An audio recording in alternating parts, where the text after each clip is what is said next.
我曾幾何時係有試過將自己放到好大，覺得自己係球隊嘅 No.1。到而家我再返去球場，享受永遠係最緊要。我要重新放低自己嘅傲氣。運動可能淨係得輸贏，但其實我哋嘅人生唔係淨係得輸贏。咁但係唔代表我唔重視勝負。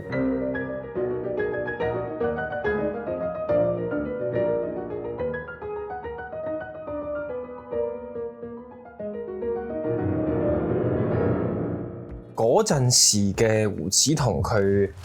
淨係好 focus 喺嗰個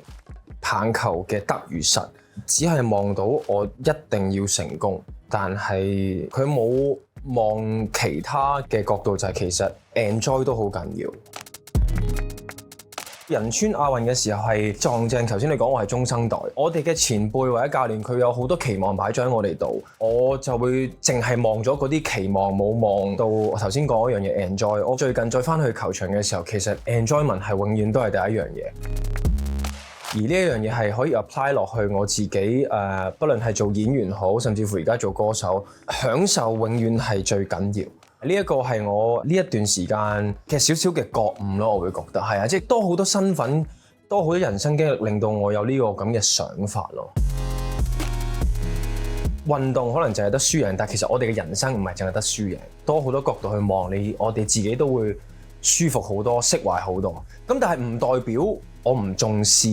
勝負，因為運動始終都係要有勝負，但係你點樣去看待或者係乜嘢角度去望呢個勝負，我覺得而家嘅我係同以前有少少唔同嘅。寧願多一餐不講廢話，望手當一天傷口結疤，情人背叛過你，有什麼好害怕？去讓你自己更有身價，面對難關單槍匹馬。從來都係團隊行先嘅，呢個係我曾幾何時係有試過將自己放到好大，覺得自己係球隊嘅 No.1，或者係所有人都要聽我指揮。咁但係棒球好有趣，係一個團隊嘅運動。然後我喺嗰個自我膨脹嘅時間，我有一個好好嘅兄弟，佢提我：喂，你同以前唔同咗，你變咗，你變得自我咗。我嗰陣時係唔覺㗎，有啲咁嘅事咩？咁但係慢慢留意翻，係我嘅隊友少咗同我傾偈，少咗一齊玩，就發覺喺個團隊入邊，我前所未有咁覺得孤獨啊！咁我就知道，有問題啦，出咗事啦。可能就係嗰一個嘅片段，嗰一個嘅成長。嗰個自我膨脹嘅經歷，令到我知道我永遠係要團隊行先。就算我一個人幾叻，我都唔會可以幫助到球隊做啲咩。我哋嘅目標係全部人都好叻，我哋球隊先會叻。可能就係好多嘅原因擺埋一齊，就令到我知道，我要重新放低自己嘅傲氣，要去繼續不斷紮實，不斷去喺運動方面要做好啲，或者喺個團隊方面要做好啲咯。難堪也幸福，有你照應陪我痛哭，重生更幸福，有你接應陪我慶祝，讓烈酒乾過，更覺受挫傷口能平復，是多得有你聆聽傾訴，如何更幸福，與你見證才會滿足。因為始終男仔可能簡單啲啦，你講聲對唔住，講聲唔好意思，可能得啦，我係要聽你知道自己有問題啫嘛。OK， 咁咪有問題，好，我哋咪一齊去解決，一齊去處理呢件事咯。咁可能好彩，我個 case 就係我身邊嘅兄弟們、隊友們，佢哋都知道、都理解，咁就好簡單。我哋又重新再好快走翻埋一齊，然後繼續去訓練。兄弟打係有少少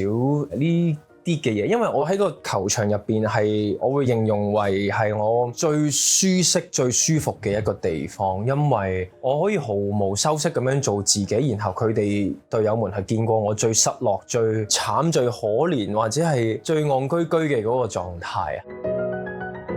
我有1年冇上過球場，我啱啱嗰個禮拜我上咗球場，嗰個開心、嗰個歸屬感、嗰個自在，係真係我講唔到俾大家聽，所以我同自己講，我幾忙都好，我都會有時間，我都會再上去。同埋我到而家我都未真係放棄我運動員嘅身份，但係我知道因為今年嘅工作對我非常緊要，咁可能我都有同教練講過，今年我真係可能未必可以參加到比賽，但我有時間我都會上嚟協助訓練。我啲教練都講笑咁講，哇，咁得閒啊，唔使做嘢咩？哇，係啊，今日放假休息咁樣。喂，咁但係練波要交會費先喎。即係呢啲咁有趣嘅畫面，就係會俾到我好窩心嘅感覺，互相恥笑之間帶少少嘅溫暖，呢個絕對係我哋嘅浪漫嚟嘅。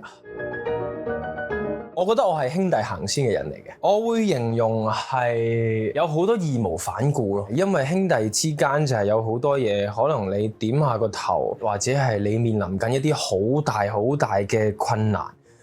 然後我會喺度，我啲兄弟會喺度，大家會明白，大家會理解，呢一個就係真正兄弟嘅感覺。然後喺我工作夥伴入邊，我有好好嘅兄弟同我一齊籍籍無名，去到而家開始俾人認同你演員嘅身份。我朱鑑賢、Loka、吳兆軒，可能仲會有其他更加多嘅兄弟走入嚟我哋呢一個松入邊，我覺得係好難得，我亦都好珍惜我哋呢一段呢啲嘅關係。這樣無辜，死於一位女子不願回話，毫無意義嗎？立正活於